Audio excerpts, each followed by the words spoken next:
क्या आप जानते हैं कि कुछ घर ऐसे होते हैं जहाँ धन, शांति और सुख कभी टिकते ही नहीं, क्योंकि वहाँ धीरे-धीरे ऐसी आदतें जन्म ले लेती हैं जो समृद्धि को चुपचाप बाहर का रास्ता दिखा देती हैं। जब घर की पवित्रता घटती है तो सबसे पहले मन की शांति जाती है, फिर धन और अंत में रिश्तों की मिठास। बहुत समय पहले की बात है, नदी के किनारे बसे एक शांत गांव में रहते थे धर्मपाल साहू।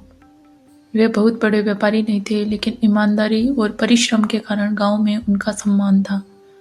उनका गुड़ और अनाज का व्यापार था। सुबह उगते ही वे बैलगाड़ी लेकर मंडी की ओर निकल पड़ते और देर शाम थके कदमों से घर लौटते।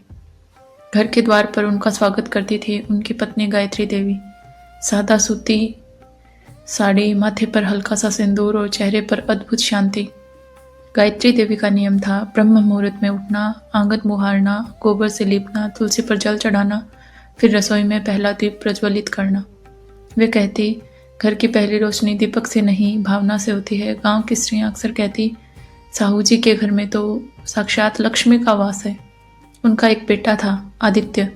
वह 20 वर्ष का था, पर संस्कारों में गहरा। माँ के पास बैठकर धार्मिक कथाएं सुनता और पिता के व्यापार में हाथ बटाता। समय धीरे धीरे आगे बढ़ता रहा। घर में सुख था, संतोष था और संतुलन था। लेकिन एक वर्ष ऐसा आया जब गायत्री देवी अस्वस्थ रहने लगी। पहले हल्की कमजोरी, फिर ज्यादा बुखार। घर की दिनचर्या डगमगाने लगी। धर्मपाल साहू रात को चिंता में डूबकर बोले, अब आदित्य का विवाह कर देना चाहिए। जब तक तुम हो, बहू को संस्कार सिखा दो। कुछ महीनों बाद रिश्ता तय हुआ स्वर्णिमा से। वह पास के कस्बे की पढ़ी लिखी लड़की थी, रूप में सुंदर, वाणी में मधुर और व्यवहार में आधुनिक। विवाह धूमधाम से हुआ। ढोल नगाड़े बजे, गांव में मिठाई बंटी और स्वर्णिमा ने पहली बार उस घर की दहलीज पार की। शुरुआती दिनों में सब कुछ सुंदर था। वह सुबह उठती, सास के साथ रसोई में जाती, तुलसी को प्रणाम करती। गायत्री देवी के चेहरे पर संतोष था, लेकिन धीरे धीरे परिवर्तन शुरू हुआ।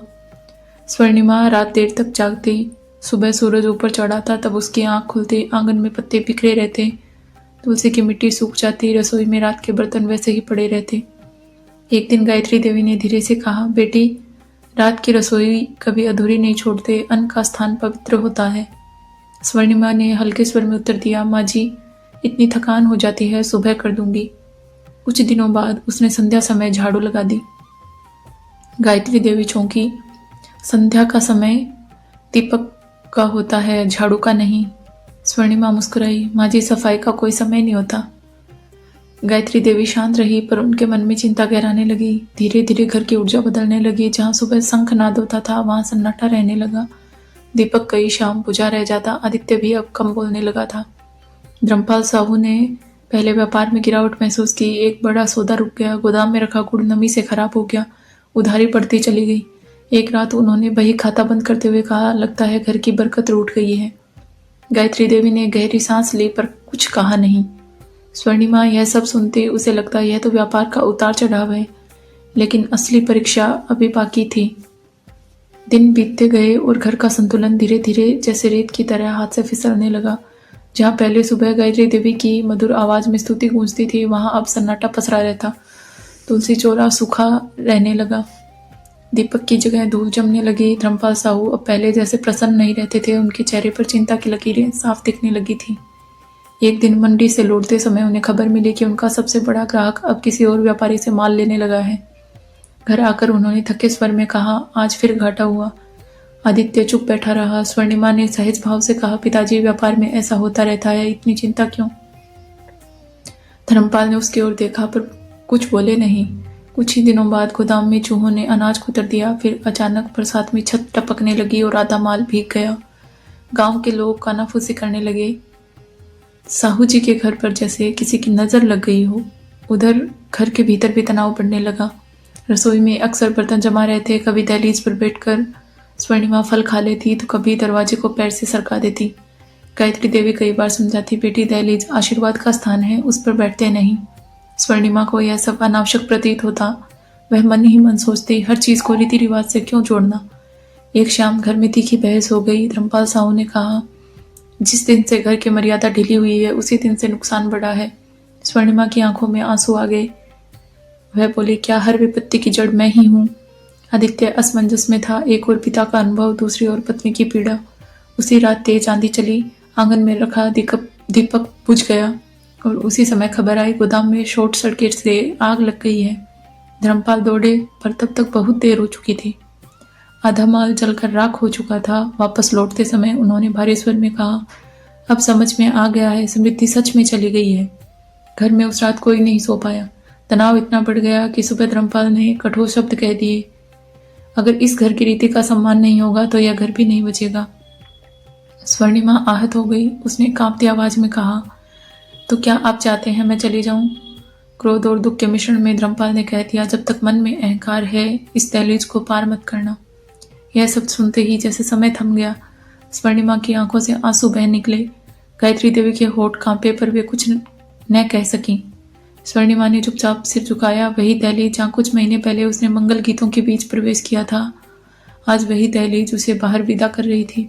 वह बिना सामान, बिना आभूषण, केवल भीगी साड़ी में घर से निकल गई। गांव से बाहर निकलते ही रास्ता सुनसान हो गया। रात गहरी थी, आसमान में आधा चांद था। वह चलते चलते एक प्राचीन पीपल वृक्ष के नीचे बैठ गई। उसके मन में पहली बार एहसास जागा, क्या सच में मेरी लापरवाही ने घर की उजड़ बदल दी? आंसू थमने का नाम नहीं ले रहे थे। उसने हाथ जोड़कर आकाश की ओर देखा और कहा, यदि मुझसे भूल हुई है तो मुझे मार्ग दिखाइए, मैं सत्य जानना चाहती हूँ। उसने निश्चय किया, जब तक उसे उत्तर नहीं मिलेगा वह अन्न और जल ग्रहण नहीं करेगी। पहला दिन बीता, दूसरे दिन शरीर कांपने लगा, तीसरे दिन सांस ढलते समय वातावरण में एक अनोखी शांति फैल गई। पीपल के पत्ते बिना हवा के हिलने लगे। आसपास हल्की स्वर्णिम आभा फैल गई। स्वर्णिमा ने धीरे धीरे आंखें खोली। स्वर्णिमा ने जब आंखें खोली तो उसके सामने स्वर्णिम प्रकाश का अद्भुत विस्तार था। वातावरण में कमल की सुगंध थी। पीपल के पत्तों की हल्की सरसराहट मानो किसी दिव्य उपस्थिति का संकेत दे रही थी। उस प्रकाश से एक कोमल गंभीर स्वर गूंजा, बेटी। स्वर्णिमा कांपते हुए उठी और बोली, कौन? प्रकाश से एक दिव्य स्वरूप प्रकट हुआ, तेज इतना कि आंखें टिकती न थीं, पर हृदय में भय नहीं, केवल करुणा का अनुभव हो रहा था। मैं वही हूं जिसे लोग समृद्धि, शांति और सौभाग्य के नाम से जानते हैं। स्वर्णिमा भूमि पर गिर पड़ी। माँ, यदि मुझसे भूल हुई है तो मुझे क्षमा करें, मैं अज्ञान में थी। दिव्य स्वर मधुर था पर गंभीर भी था। उधर से आवाज आई, अज्ञान से की गई भूल भी परिणाम देती है। सुन, जब घर की स्त्री अनुशासन और पवित्रता को हल्का समझती है तब संतुलन डगमगाता है। स्वर्णिमा रोते हुए बोली, मुझे बताइए माँ, मेरी कौन कौन सी भूल थी? दिव्य स्वरूप ने एक एक कर कहा। पहली, जब सूर्य का समय सुबह आलस्य में बीतता है तो घर की सकारात्मक ऊर्जा क्षीण होती है। दूसरी, जब रसोई अपवित्र रहती है तो अन्न का सामान घटता है। तीसरी, जब दहलीज का आदर नहीं होता तो स्वागत और आशीर्वाद रुक जाते हैं। चौथी, जब प्रकाश का दीप नहीं जलता तो घर का आंतरिक प्रकाश मंद पड़ जाता है। पांचवी, जब बड़ों की बात को अहंकार से टाला जाता है तो कृपा दूर हो जाती है। छठी, जब झगड़ा और कटु वचन घर में गूंजते हैं तो शांति टिक नहीं पाती। सातवीं, जब स्वच्छता की उपेक्षा होती है तो नकारात्मकता स्थान बना लेती है। आठवीं, जब कार्यों को टालने की आदत बनती है तो अवसर भी टल जाते हैं। नौवीं, जब सम्मान घटता है तो संबंध कमजोर होते हैं। 10वीं, और जब स्त्री स्वयं अपने घर की मर्यादा भूलती है तो समृद्धि भी मार्ग बदल लेती है। यह सुनकर स्वर्णिमा की आंखों से पश्चाताप के आंसू झरने लगे। यह बोली, माँ, क्या अब भी यह सब ठीक हो सकता है? माँ मुस्कुराई और बोली, समृद्धि दंड नहीं देती, केवल संकेत देती है। यदि हृदय बदल जाए तो घर भी बदल जाता है। जा, अपने घर लौट जा, परंपरा को बोझ नहीं संतुलन समझ। इतना कहकर माँ प्रकाश सहित धीरे धीरे विलीन हो गई। सुबह का पहला उजाला फैल रहा था जब स्वर्णिमा घर की ओर बढ़ी। उसके कदम अब भारी नहीं थे, उसके मन में दृढ़ निश्चय था। जब उसने दहलीज पर कदम रखा तो गायत्री देवी बाहर ही बैठी थी। उन्होंने बहू को देखते ही आंसुओं के साथ उसे गले लगा लिया। धर्मपाल साहू भी बाहर आए। उनके चेहरे पर कठोरता नहीं, थकान और पीड़ा थी। स्वर्णिमा ने झुककर कहा, पिताजी, मुझसे भूल हुई, मैंने घर की रीति को समझे बिना हल्का समझ लिया। अब मैं सीख चुकी हूँ। घर में पहली बार सन्नाटा टूटा। उसी दिन से परिवर्तन शुरू हुआ। सुबह दीप जला, आंगन फिर से सुबह सुबह बुहारा गया, तुलसी को फिर से जल मिला, रसोई रात को साफ होने लगी। संध्या समय दीपक की लौ फिर से स्थिर चमकने लगी। धीरे धीरे घर का वातावरण बदलने लगा। कुछ ही महीनों में धर्मपाल का व्यापार संभलने लगा। पुराने ग्राहक लौट आए। गोदाम में व्यवस्था सुधरी। उधार घटने लगा। गांव में चर्चा फैल गई। साहू जी के घर में फिर से शांति और बरकत लौट आई है। लेकिन इस बार स्वर्णिमा समझ चुकी थी, बरकत केवल धन का नाम नहीं, बरकत है मन की शांति, संबंधों की मिठास और घर का संतुलन। एक दिन गायत्री देवी ने मुस्कुराकर कहा, बेटी अब ये घर सच में तेरा है। स्वर्णिमा ने विनम्र स्वर में उत्तर दिया, घर तभी बसता है जब हम उसे सम्मान दें।